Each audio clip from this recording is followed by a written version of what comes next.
October 15, 1946.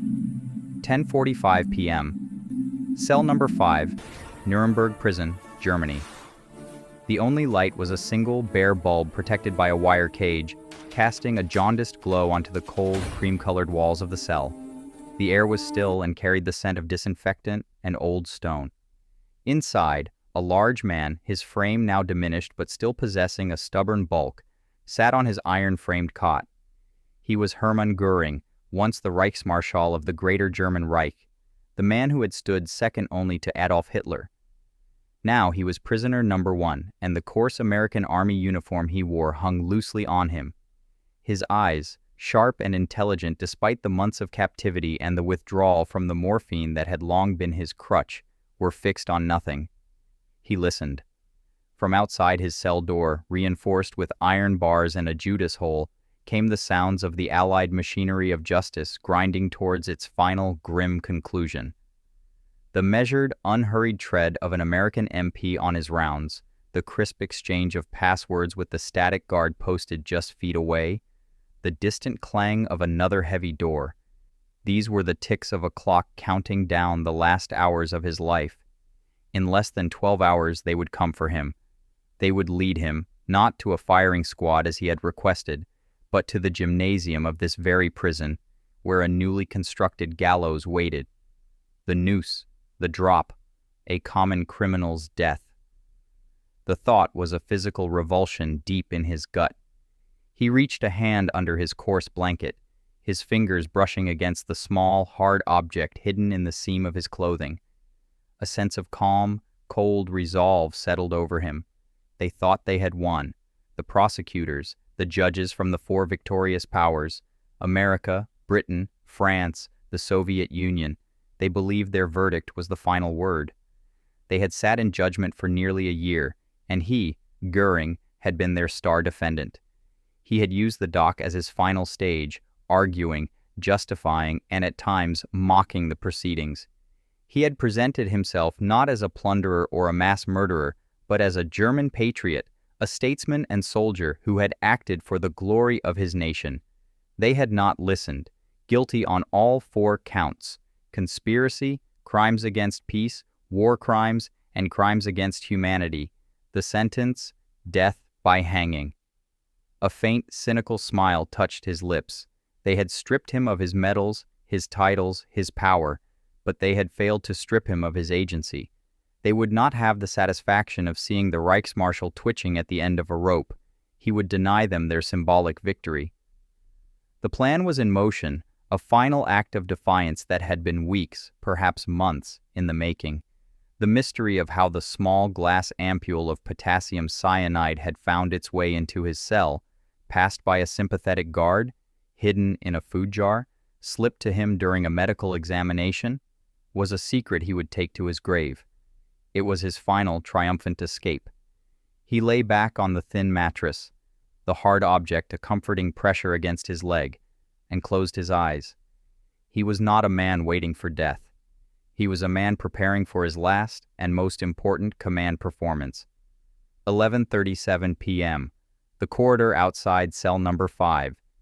U.S. Army Private First John L. Hensley shifted his weight, the rubber sole of his boot making a faint squeak on the polished stone floor.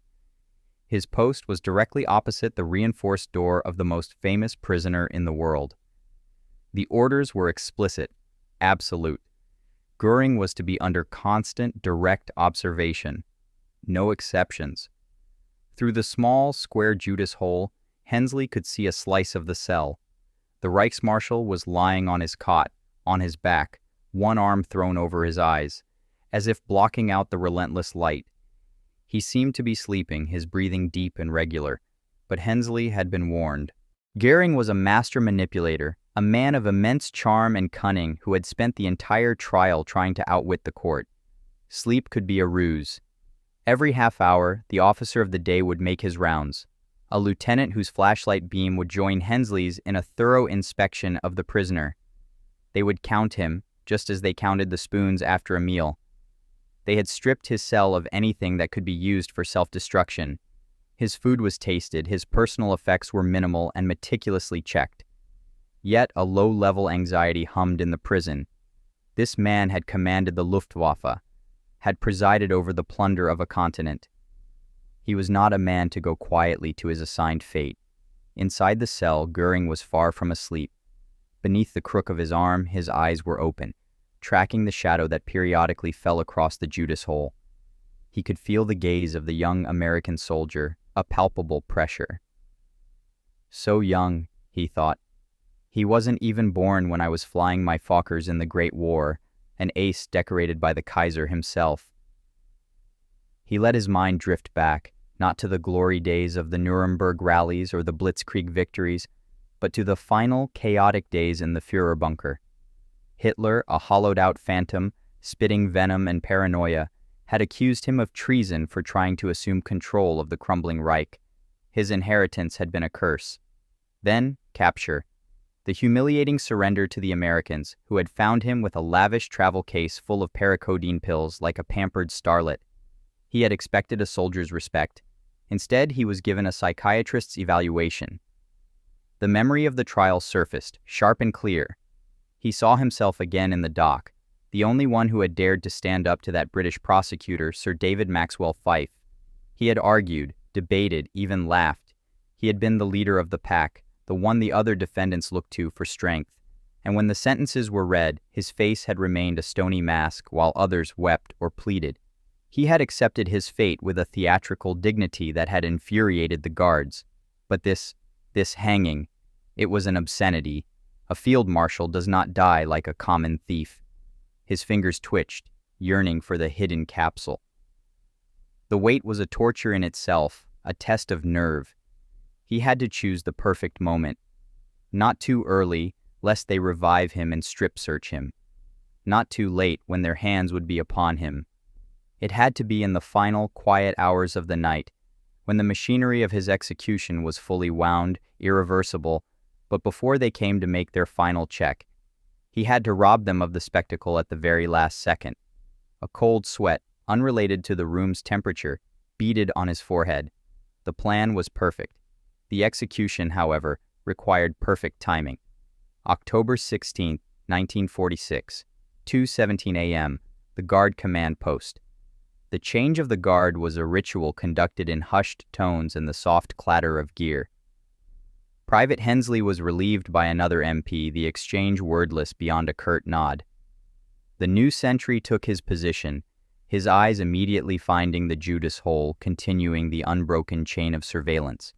In the command post, Lieutenant Jack G. Wheelis, the officer of the day, sipped bitter coffee from a tin mug and reviewed the execution schedule for the final time.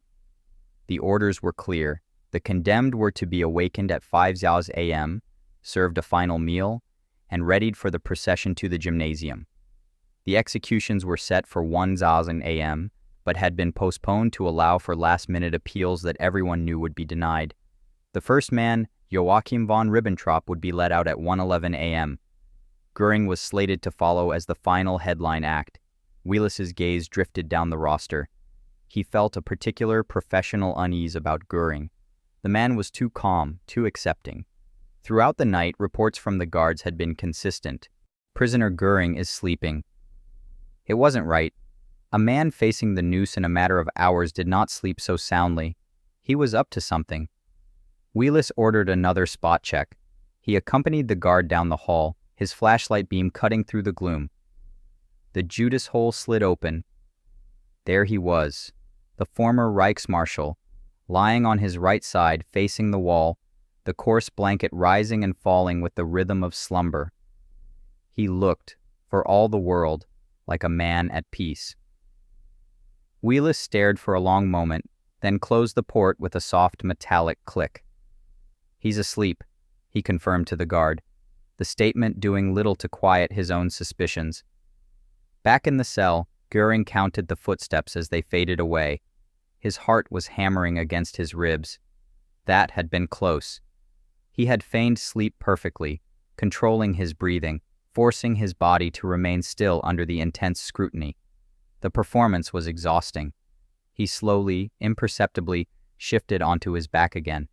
The darkness outside the high, barred window was beginning to soften. a deep indigo giving way to the first hints of gunmetal gray.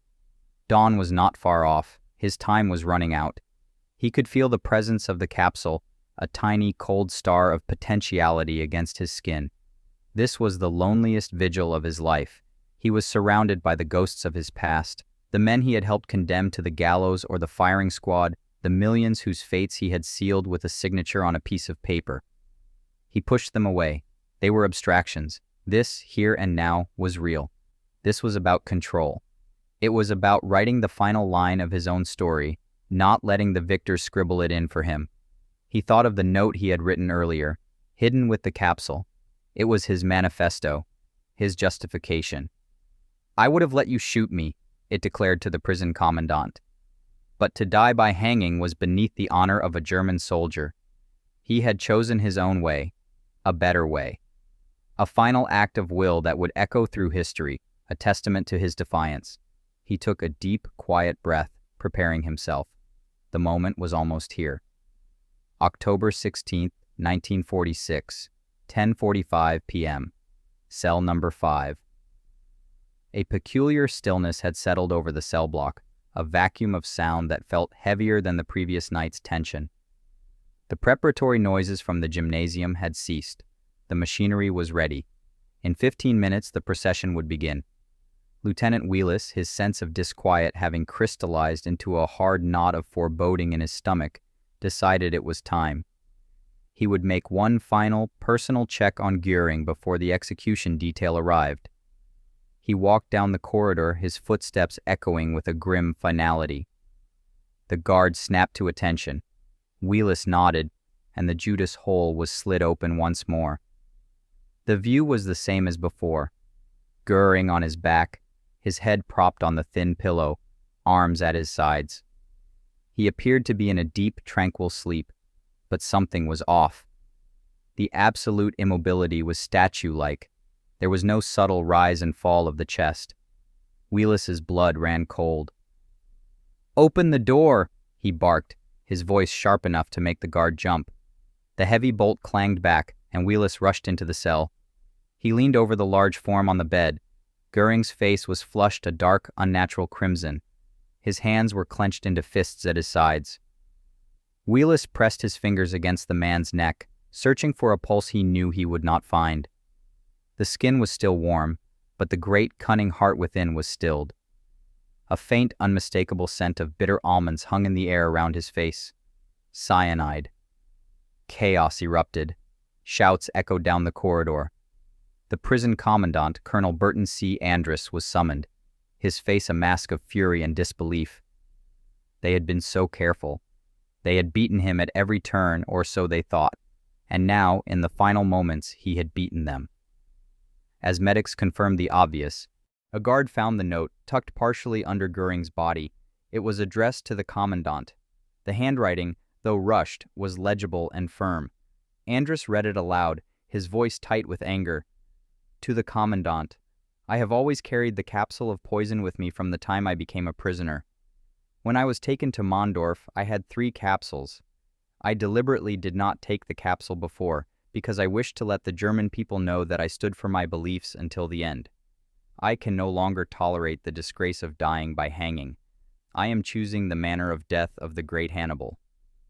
The statement was a lie, of course, a final piece of grandstanding.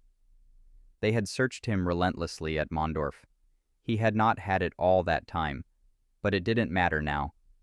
The truth of how the poison had slipped through their net was a mystery that would instantly ignite, but the result was undeniable. Hermann Göring, the number 2 Nazi, the man who was to be the final crowning symbol of Allied justice, had cheated the hangman. He had transformed his cell from a place of confinement into a stage for his last and most successful act of defiance. The gallows stood waiting, but its principal guest had already departed on his own terms.